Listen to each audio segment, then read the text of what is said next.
এই গরমের সন্ধেবেলা ঝমঝমিয়ে বৃষ্টি নামলে কি দারুণ লাগে ভিজতে।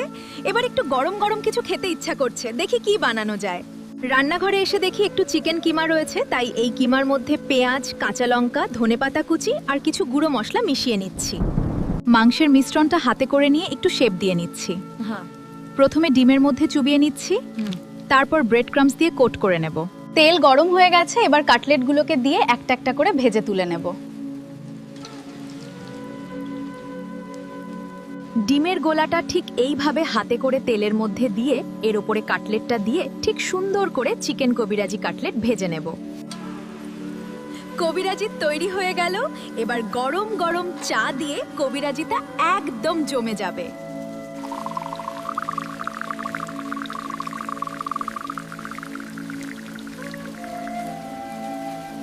এই বৃষ্টির সন্ধ্যায় এর থেকে ভালো আর কি হতে পারে। আমার এক মিষ্টি বন্ধুর রিকোয়েস্টে আজ বানিয়েছিলাম চিকেন কবিরাজি কাটলেট। বন্ধুরা, তোমাদের একটা কথা বলে রাখি, আমার ভিডিওর সমস্ত রেসিপি ডেসক্রিপশন বক্সে আমি লিখে দিই, তোমাদের যদি কখনো প্রয়োজন হয় তোমরা দেখে নিও। আজ আসি, টাটা।